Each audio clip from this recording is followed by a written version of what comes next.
Hello, I'm in Gordon Street, which is in Bloomsbury, and I was going to take some pictures, but I thought actually it'd just be as well to do video, because then I'd have to type everything out. So I'm a bit of a fan of brutalist architecture, as so many people are these days, but I've been interested in brutalist architecture for a long time. In fact, probably most of my life. I'm in my 50s now, so these two buildings, in fact all the buildings down here, are University College London buildings, and that one there, I think it's the Department of Chemistry. I don't know when it was actually put up, but it looks very much to me like it's early 70s or late 60s.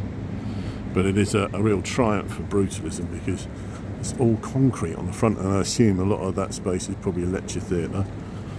And then you've got the building next to it, which is really interesting. It's all part of the same block. The back of it's good as well. It's got a nice spiral staircase. But what's particularly, forget this van, coach. What I like about it in particular is the way that they've done the windows. Because although it's very modern, the way they've done those sort of drop bits under the windows is quite, I think it's sort of picking up on something from other buildings nearby in a very stylised way.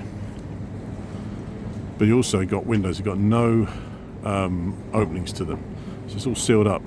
And whether it was like that when it was first built, I don't know. But again, it's very, very concrete and very, very grey and very purposeful. Nice big vent shaft on the top of it as well. But the building next to it is from a different age. Very, very different age. It's been modernised over the years. I would say that it probably dates from the 1920s. Again, it's UCL. And the building that's beyond that is another UCL building. I think that's the archaeology building, the Department of Archaeology, which was almost certainly built in the mid-50s, which again has interesting features to it. I'm going to just cross the road, try not to get run down by the UCL maintenance department and their little funny van. And there's this one here, which is, this building is fantastic. It's the Bloomsbury Theatre, which again is part of UCL, but it's a real triumph. If I show you the arches under the windows there, and I think that what's inside those, behind those rather dusty windows, is in fact, can I get in any closer? He says, yeah, you can see it's very, very dusty windows. I think that's where toilets are. I'm not sure. But it's a fantastic building. And again, I would imagine it's probably something from the early 70s. But a bit at the top, I assume that's where the theatre is. I don't know. I am rather ignorant in terms of going into these buildings and seeing what they're like. The building next to that is the Department of Nanotechnology, I think it is. There's a real mixture of architecture down this road, and if you're interested in architectural styles, then it's a real feast. Because next to the Bloomsbury Theatre you have this building here, which is the UCL Student Centre, and that was put up within the last 5 years. So I remember that actually being sort of finished off when I started working in the area around about 2019. So this is the building I mentioned before, and the windows betray its age and the finishing at the top. It may in fact be older than I imagine, but to me, looking at this finishing here, that is very much, with all the ribbing on there, looks very much like 1920s to me. And just moving on to this archaeology building.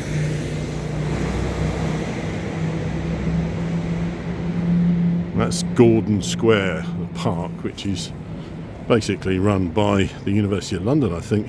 And this nice space they've created here, which used to be a road, but now they've put in seating and planting and making it quite nice for students to use. Somewhere to sit out, and next to the park, so extension of the park really. Institute of Archaeology. Again, I would say a 50s building. Lovely day to shoot the video, blue sky, perfect. Nice shadows from the trees. But then we move on to this lot here. Now this is the architecture of this area before the universities came in and started to dominate it, because This is buildings from, I think, the early 1800s. I'd hesitantly say they're Georgian. Although I'm interested in architecture, I can be a bit ropey when it comes to my dates and descriptions. But these are fantastic, and this is the sort of architecture that was all around this area before things like the Second World War destroyed some of it. But then the universities started to build their own buildings, and they caused quite a lot of mayhem. But fortunately, some of the original houses still exist. This has been quite wealthy housing for, I'm not sure what sort of people lived here, but professionals anyway. The basements, which would have of course had kitchens, servants, that sort of thing. Let's get past these building works. Right. Now, they've all got a fairly uniform look to the doors and stuff, but the one on the end is really interesting because it's got this doorway, which I think must have been put in afterwards. It's a real fantastic piece of carved wood. Don't understand what that's about. I'm sure somewhere I could find out. But look at the carving on there. And it's literally placed in front of what used to be the door, because you can see the old door fittings behind it. But a lot of people just walk past this without appreciating what it is. It's not new, that's old. It's salvaged from somewhere else. And then this building, which is a real piece of Victorian fancy. This is the Dr. Williams Library.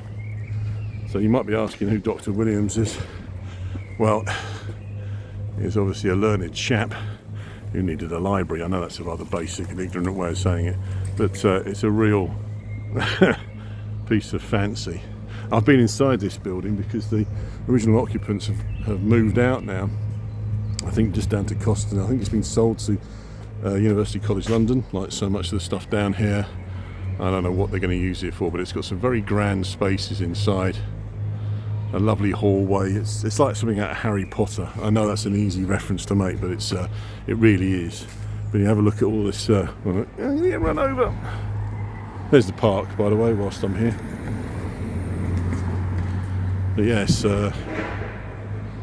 really something else here. Dr. Williams Library. There's a thing on the side. 14 Gordon Square.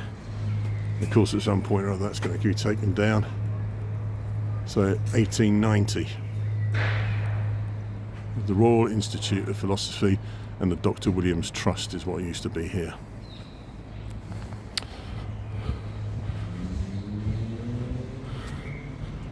And someone else used to live here on this site beforehand, as you can see. But then we have this building, which I'm just trying to get a wider shot. I'm useless. Hang on, there you go. So this is called the Cloisters, and it's attached to the church. But again, look at this. Now, every year, every Christmas, this bay window, they put a Christmas tree in, and it just looks so nice. I come out of work, because I work in that building down the end there, and it sits in the window space, and it's so Christmassy. It's wonderful. So look at that, all the windows. It's real Victorian grandeur down here. Victorian and Georgian. And then, curiously enough, a whole load of 20th century and 21st century. It's a real mix of different styles, and in such nice settings with the park. And there's the church. So this is called Euston Church. I think it had another name. The name evades me. Now this church is really interesting because it was planned to have a spire, but there is no spire, as you can see. It's rather blank. There's a tower, and try not to get run over, Mark. It's just blank at the top. The angle here doesn't really show it. This is Bing Place. We've got another building of an age here, which I would say looks very much I would guess that that's probably early 20th century. It may appear to be older. And then we've got all the Charles Holden stuff down here at the University of London. I work in that building, which is the Warburg Institute, which in the last couple of years had a massive refurbishment program, and it was all cleaned up, so it looks a lot smarter than it once did. And then that is the old student union block for the University of London. And I'll just cross the road. So Torrington Square. Now this, if Charles Holden had his original plan with Senate House, which I can show you in a minute, this would have looked very different, and there would have been a structure that would have gone across this space, and that is demonstrated by the fact that on the side of the Warburg Institute, you'll see, try and close it, you can see that step pattern going up the side there. That is a standard thing done by builders in anticipation of something else coming in, so that they can lock it in, so that the bricks can join in seamlessly. And the only other example I've seen of that I know of is at Rayners Lane Station in West London, northwest London, where again it was to say, I don't think it was the Holden building, but at the underground building there, which is very famous, they did that in anticipation of more buildings going in. It didn't happen. So let's move around there. So there's the church, and you can see that lovely sort of rose window, and just behind it is the stump of what would have been a spire, but they didn't build it. At least that's what I've been told, and there's no photographic evidence to show that, because I think that is yet another Victorian church. So just swing around here past all this junk of utilities boxes. So looking down here in Torrington Square, I believe it's Torrington Square, and see the tower of, this is a longer video than I anticipated. I was just going to do the brutalist stuff. So there you go, that's Senate House. That's Senate House. So that was finished in stages from I think 1936 to 1940. That's all finished in Portland stone. That would have been bigger, and the whole estate would have stretched down in the same architectural style all along here on both sides. And I think also where the Warburg Institute is, would all been very much in the same finish, but the war came in, and then after the war it was going to be expensive to finish a building off in Portland stone, plus ideas had changed, and Charles Holden was getting older, and it just didn't happen. I know that sounds a very sort of blank way of saying it, but it didn't. And so you end up with all these funny assemblage of different styles. Some of it's Holden and some of it's not. It's the Birkbeck building, but behind all of that glass frontage is another Holden practice design. And there's the SOAS building, SOAS Library, which is Dennis Lasden. I'm going to have to change the working title of this. In my mind I was just going to say some brutalist buildings in Gordon Square. This is actually worked out very, very different, and it's a lot longer than I thought. I've got to show you something, and what I'm going to do is I'm going to pause it so it's making this video not too long, but I want to show you another bit of unfinished stuff. So I'm back again now. There's the sun. One of the benefits of coming into work quite early, because it's not even 8:30 yet, it's a weekday, it's a Friday, is that you can do this. You can shoot videos. There's not too many people around, and on a nice day like today, it's not too hot, blue sky. It's a really, really good time to take photographs, or do what I'm doing now, of architecture, because it all shines and you get lovely shadows and all sorts of stuff. But look at that blue sky behind it. That's why when you have a look at architectural photographs in books, photographers often like to take those pictures in these sort of light conditions, because it just does the maximum benefit, reflects the buildings really, really well. So this might look a bit rubbish, but basically this piece of ground is it's a space for people to sit out in, but it wasn't going to be. A lot of what's underneath there, I believe, is rubble, and then they grassed over and that would have been possibly in the 1950s or 60s. You've got a lovely plane tree that's established itself, and I'd imagine that plane tree is probably only around, what, let's say 80 years old, if that. So this is the bit I wanted to show you, and this betrays what the extension of this block would have happened if the war hadn't taken place. And you can see it. See this? That's all ready for things to be then put to onto the side of it. All these masonry bits and pieces that go in. See? So you've got these slots. It can all slot and fit in seamlessly. But you can also see that's the Portland stone finish. Charles Holden would never have wanted this to be seen, but that's, you know, what happens when you build things in stages. So you can see the outer stone, Portland stone facing, which is pretty thick, and then you've got the bricks, and you've got gapping and all sorts of stuff. This is another feature of buildings in the area, because the original housing in the area had basements. You end up with these moat things. I don't know, I think it's just a question that that's what they decided they were going to do, and it became very much the fashion of what was built in the later years. So yeah, you've got this sort of stumpy bit on the side. You can see where all the joins would have been to build more of the same, and it would have come out onto this land here, which is now this sort of green space.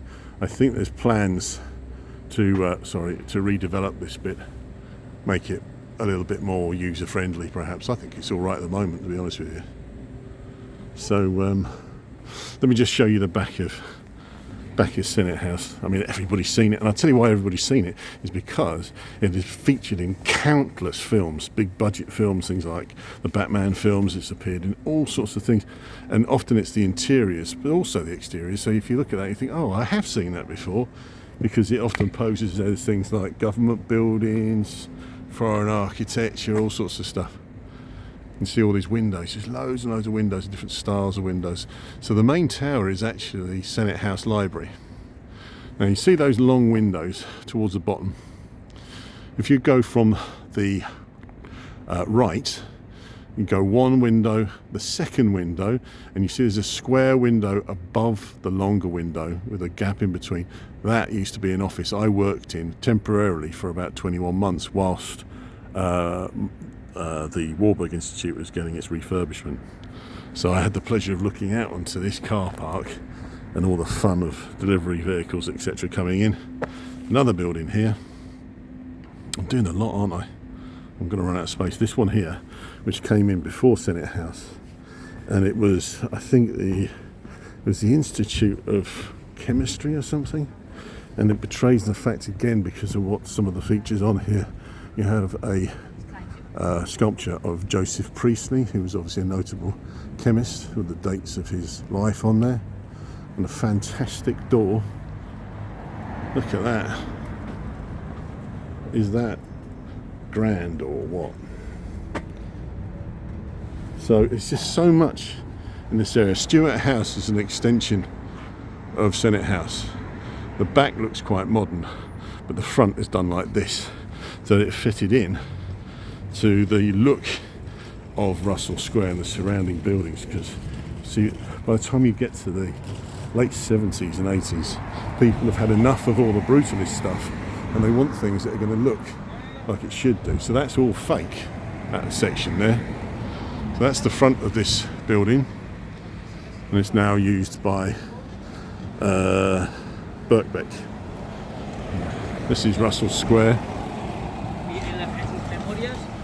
and I'm going to finish off, if there is time, which there should be, with, let's just pause. We might as well look at this. This is an apology from the university, okay, because of the way that the design of this building was done in the late 90s. So if I pull back, you'll get to see it. So it to join it better, but it didn't. They tried obviously to do something that was a bit more sympathetic. And the reason why they would have tried to do that is because of this. Now this is the Institute of Education, another Dennis Lasdun building, which is fantastic. It's probably one, for me, it's one of the best examples of brutalism in the UK.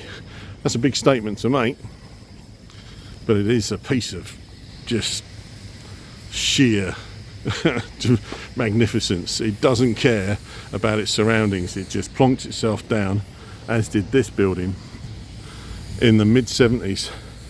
It's the last hurrah of unashamed brutalism in this area, together with the Brunswick Centre, which I can't fit that in, but the Brunswick Centre is not far away, which is another triumph. Everything about this is just pure brutalism. It doesn't care about past architectural styles or what it sits amongst. It just does what it does, and it's sort of machine buildings.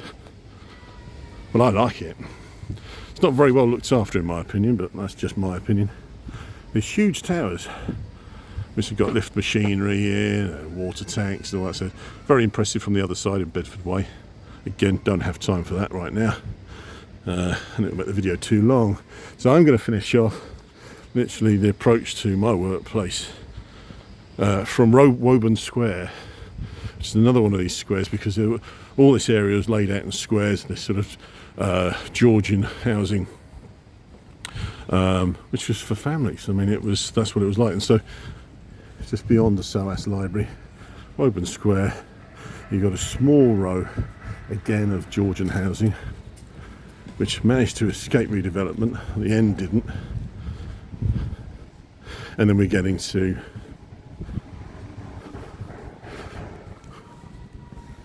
turns the corner. Stuff in the air from these plane trees chuck out so much funny little hairy seed things. It's awful. Right, so this is getting to the outside my step of the Warburg, as I call it. It was originally built as the Warburg with the Courtauld Institute gallery at the top of it, which was there until I think the early 80s. They moved out to somewhere else, and the Slade School of Art moved in, and so they sit on the top bit. So this first door that you can see, this white door, is to the Slade, and then beyond it is the Warburg here, which, I say, it had quite a large amount of money spent on refurbishing, so it was all cleaned on the outside, all the brickwork and the stonework, and repainted. And inside, on the ground floor and basement, there was a major redesign, and it now has a gallery which has been doing very well recently with things like the Tarot exhibition. So that's just avoiding the fire alarm test. So that's it. So yeah, a bit more of a video than I actually imagined. But thank you very much for watching.